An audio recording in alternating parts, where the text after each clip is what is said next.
Assalamualaikum warahmatullahi wabarakatuh. Bismillah, alhamdulillah, wassalatu wassalamu ala rasulillah Sayyidina wa maulana Muhammadin ibnillah. Rabbi shrah li sadri wa yassir li amri wahlul 'uqdatam min lisani yafqahu qawli. Teman-temanku sekalian yang dirahmati oleh Allah Subhanahu wa taala, pada kitab Irsyadul Hibbat, pada buku Irsyadul Hibbat karangan Syekh Zainuddin Ibnu Abdul Aziz bin Zainuddin Al-Malibari ada sebuah cerita, terdapat sebuah cerita diceritakan bahwa ketika itu Nabi Sulaiman di kitabnya, suatu ketika Nabi Sulaiman alaihissalam mendapat perintah dari Allah Subhanahu wa taala. Kata Allah Subhanahu wa taala, "Wahai Sulaiman, datanglah engkau ke tepi pantai, maka kau akan menemukan sesuatu yang luar biasa." Kata Allah Subhanahu wa taala.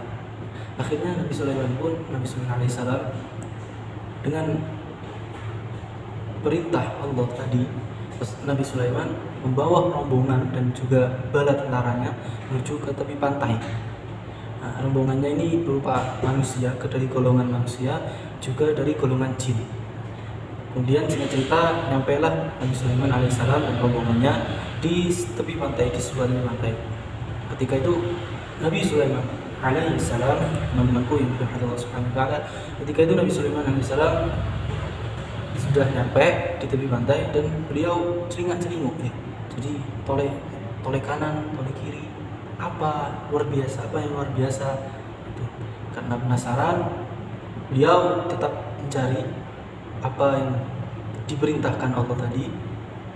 Akhirnya beliau memutuskan untuk memerintah jin ifrit untuk menyelam ke dasar laut. Wahai ifrit, kata Nabi Sulaiman alaihissalam, wahai ifrit, menyelamlah ke dasar laut dan mencari tahu apa yang sebenarnya terjadi. Kata Nabi Sulaiman alaihissalam kepada jin ifrit. Tanpa berpikir dua kali, jin ifrit pun melaksanakan perintah Nabi Sulaiman alaihissalam. Melakukan perintah, akhirnya menyelamlah jin ifrit ke dasar lautan. Di sana jin ifrit mencari tahu apa yang sedang terjadi. Setelah itu selang lama muncul jin ifrit di permukaan laut muncul dan berkata kepada Nabi Sulaiman, "Wahai Nabiullah, sesungguhnya saya sudah menyelam ke dasar lautan dan ternyata saya tidak menemukan apapun. Saya tidak menemukan hal luar biasa apapun." Akhirnya Nabi Sulaiman pun untuk menyuruh jin ifrit kedua kalinya. Tanpa berpikir dua kali lagi, jin ifrit pun menyelam ke dasar lautan yang paling dalam. Tak selang berapa lama, jin ifrit pun muncul ke permukaan dan menemui dan menghadap Nabi Sulaiman alaihissalam. Jin ifrit berkata, "Wahai Nabiullah, sesungguhnya saya telah menyelam ke dasar lautan yang paling dalam di muka bumi ini dan saya tidak menemukan apapun yang terjadi, hal apapun yang luar biasa," kata jin ifrit kepada Nabi Sulaiman alaihissalam. Mendengar perkataan jin, Nabi Sulaiman pun belum merasa puas. Kemudian Nabi Sulaiman meminta kepada Asif Barkhiyah untuk berdoa kepada Allah Subhanahu wa taala agar diberitahu apa yang sedang terjadi. Kemudian Asif Barkhiyah di sini adalah seorang menterinya Nabi Sulaiman alaihissalam. Beliau juga seorang waliullah, sehingga doanya dikabulkan oleh Allah Subhanahu wa taala dan namanya beliau tercantum dalam Al-Qur'an An-Naml surat An-Naml ayat 40. Kemudian kembali ke cerita, kemudian Asif Barkhiyah berdoa kepada Allah Subhanahu wa taala. Tak berapa lama muncul sebuah kubah yang terdiri dari 4 pintu. Dan 4 pintu tersebut, satu pintu terbuat dari batu yakut, satu dari batu yakut, satu pintunya lagi dari batu intan putih, kemudian satunya lagi terbuat dari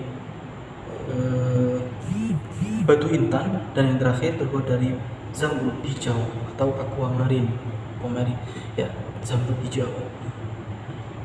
Kemudian semua pintu itu terbuka secara tiba-tiba dan tidak ditemukan satu tetes air pun yang masuk ke dalam kubah. Setelah itu Nabi Sulaiman kepo dengan apa yang ada dalam kubah tersebut.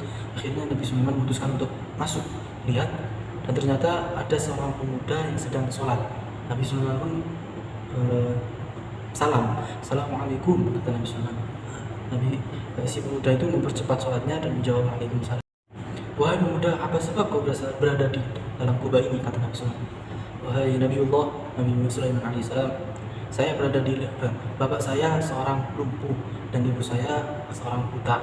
Saya merawat keduanya selama 70 tahun dengan kasih sayang saya. Ketika ibu saya wafat, dia berdoa, ya Allah, panjangkanlah umur anakku, kata ibunya, berdoa, panjangkanlah umur anakku dalam keadaan selalu takwa kepadamu. Tidak lama ayahnya pun meninggal. Ayahnya pun menemui ajal. Dan ayah saya berdoa, ya Allah, jauhkanlah anakku tempatkanlah anakku di tempat yang jauh dari setan. Sejenak mereka pun diam bersitatap. Kemudian anak itu berkata, ketika saya memakamkan kedua orang tua, selesai memakamkan kedua orang tua saya iseng pergi ke pantai. Wahai Nabi Allah, saya iseng pergi ke pantai untuk menenangkan hati saya yang sedih karena ditinggalkan oleh kedua orang tua. Nah, ketika saya berjalan-jalan di tepi pantai, saya melihat sebuah kubah yang bersinar, yang dilapisi cahaya. Saya masuk ke dalamnya. Ketika saya berada di dalam, saya melihat beberapa malaikat. Nah, dari beberapa malaikat tersebut mengangkat kubah dan memasukkannya ke dalam lautan, sedangkan saya masih berada di dalam kubah. Kemudian Nabi Sulaiman berkata, pada zaman siapa kamu masuk ke dalam kubah tersebut? Kata Nabi Sulaiman, bertanya kepada pemuda. Pemuda pun menjawab, saya masuk ke kubah ini pada zamannya Nabi Ibrahim. Sejenak Nabi Sulaiman berpikir, mengingat kembali sejarah, dan betapa terkejutnya Nabi Sulaiman bahwa jarak Nabi Sulaiman antara Nabi Sulaiman dengan jarak Nabi Ibrahim sangat jauh, kurang lebih 400. Di sini di kitab ini mengatakan 2400 nih. Dalam kitab ini mengatakan 2400 tahun. Begitu panjangnya, dan tidak terlihat satu helai pun rambut yang memutih dari seorang pemuda tersebut. Masya Allah, begitu luar biasa ya teman-teman. Lalu Nabi Sulaiman bertanya, lalu bagaimana kamu makan dan minum? Jawab pemuda tadi, wahai Nabi Sulaiman, wahai Nabiullah, setiap hari datang kepadaku seekor burung yang membawakanku makanan sebesar kepala manusia. Rasul kepala manusia, di mana saya merasa kenikmatan yang belum pernah saya rasakan di dunia.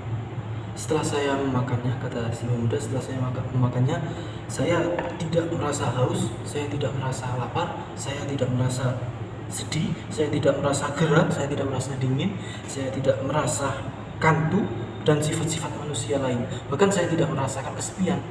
Kemudian Nabi Sulaiman pun menawari ke pemuda, "Wahai pemuda, maukah kamu ikut denganku ke kerajaanku atau kamu kembali ke tempatmu?" Kata si pemuda, "Wahai Nabiullah, kembalikan saya ke tempat semula," kata si pemuda. Akhirnya Nabi Sulaiman pun memerintah menterinya dari Asif Barkhiyah untuk berdoa dan mengembalikannya. Setelah berdoa, kubah tersebut pun hilang dari pandangan mereka, dari pandangan Nabi Sulaiman dan rombongannya. Dan cerita tadi, teman-temanku yang dirahmati Allah, dari cerita tadi bisa kita simpulkan bahwa, bisa kita petik bahwa doa kedua orang tua itu sangatlah mujarab, sangatlah mudah diijabah, sangatlah mujarab.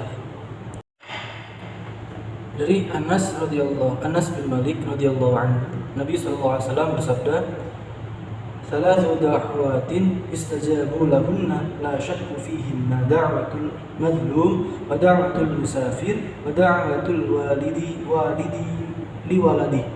Artinya, 3 doa yang mustajab yang tidak diragukan lagi, yaitu doa orang yang dizalimi, doa orang yang bepergian atau musafir, dan doa orang tua kepada anaknya. Oleh karena itu teman-teman sekalian, kita sebagai anak wajib bagi kita hukumnya untuk berbakti kepada orang tua, minimal tidak menyakiti hatinya, syukur-syukur kita bisa membahagiakannya, kita bisa membahagiakannya sebagaimana kita dulu dibahagiakan. Kita bisa merawatnya dengan kasih dan sayang, penuh kasih dan sayang. Dari Abdullah bin Amr radhiyallahu anhu, qala Rasulullah sallallahu alaihi wasallam, ridha rabbi fi ridal walidi wa sakhatur rabbi fi sakhatil walidi. Dari Abdullah bin Amr radhiyallahu anhu, dia berkata, Rasulullah sallallahu alaihi wasallam bersabda, ridha Allah tergantung pada ridha orang tua, dan murka Allah tergantung pada murka orang tua. Dari saya, semoga bermanfaat, semoga kita menjadi anak-anak yang berbakti, mampu menyayangi dengan kasih dan sayang, mampu merawat kedua orang tua kita dengan kasih dan sayang dan segenap jiwa raga kita. Akhir kalam, ihdinas siratal mustaqim. Assalamualaikum warahmatullahi wabarakatuh.